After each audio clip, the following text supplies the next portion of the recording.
Hello दोस्तों, I am Deepanshu Sharma. आज हम स्टार्ट करें part 3 that is to find और point parameter and area of rectangle. तो स्टार्ट करते हैं। सबसे पहले हम हेडर फाइल को इंक्लूड कर लेते हैं, hash include stdio.h hash include conio.h।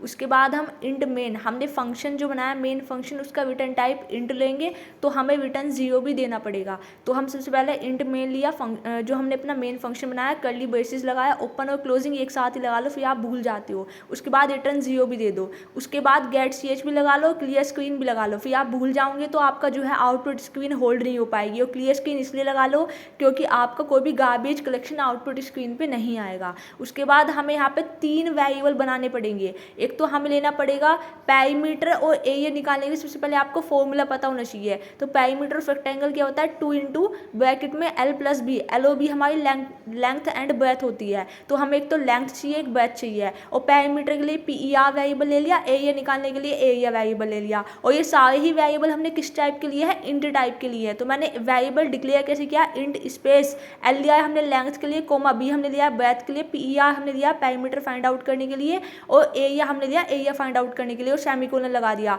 Point of function के अंदर हमने डबल कोट्स में लिखा enter the length of rectangle. सबसे पहले हमने रेक्टेंगल की लेंथ जो है यूजर से एंटर कराना चाहते हैं। तो स्कैनफ में हम रीड कर लेंगे लेंथ को कैसे, डबल कोट्स में परसेंटाइल D लेंगे क्योंकि हमने इंटीजर टाइप का लेंथ लिया है, comma address of length, length का हमने एड्रेस दे दिया। उसके बाद हमने पॉइंट ऑफ फंक्शन के अंदर वापस पूछेंगे कि enter the breadth of rectangle. हमने यूजर से उसकी लेंथ तो ले ली रेक्टेंगल की, लेकिन हमें ब्रेथ भी लेनी पड़ेगी। तो enter the breadth of rectangle. उसके बाद हम इसको भी स्कैनफ फंक्शन के थ्रू रीड करा लेंगे जो भी रेक्टेंगल की ब्रेथ यूजर देगा। तो स्कैनफ फंक्शन पे हम आएंगे और वहाँ पे हम ले लेंगे डबल कोट्स में परसेंटाइल D, और एड्रेस किसका दे देंगे, B का, मीन्स ब्रेथ के लिए B वेरिएबल का एड्रेस दे देंगे। अब हमने लेंथ और ब्रेथ तो यूजर के थ्रू ले ली। अब हमें जो है पैरीमीटर का फॉर्मूला कैलकुलेट करना है। तो पैरीमीटर का फॉर्मूला होता है PER पर variable equal to 2 into bracket में L प्लस बी। ये हमारा मैथ्स में भी पैरीमीटर का फॉर्मूला होता है, किसका, पैरीमीटर का, पैरीमीटर ऑफ रेक्टेंगल का। उसके बाद अभी area equal to length into breadth होता है। अभी मैंने यहाँ पे कुछ मिस्टेक करी है जान के, अभी आपको कंपाइल टाइम एरर दिखाएगा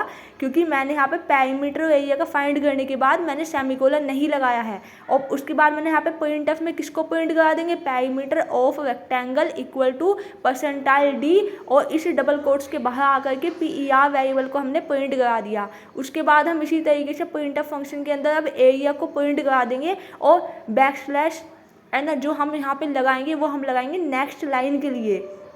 तो हमने यहाँ पे बैकस्लैश n ले लेंगे और area of rectangle equal to percentile D, और एरिया वेरिएबल को हम पॉइंट करा देंगे। देखिए हर एक स्टेटमेंट, पॉइंट ऑफ स्कैनफ या कोई भी वेरिएबल डिक्लेयर करते टाइम या इनिशियलाइज करते टाइम हमें सेमीकोलन जरूर लगाना है, अदरवाइज कंपाइल टाइम एरर आपको शो हो जाएगी। अब यहाँ पे कंपाइल टाइम एरर आएगी, देखिए मैं आपको दिखाती हूँ।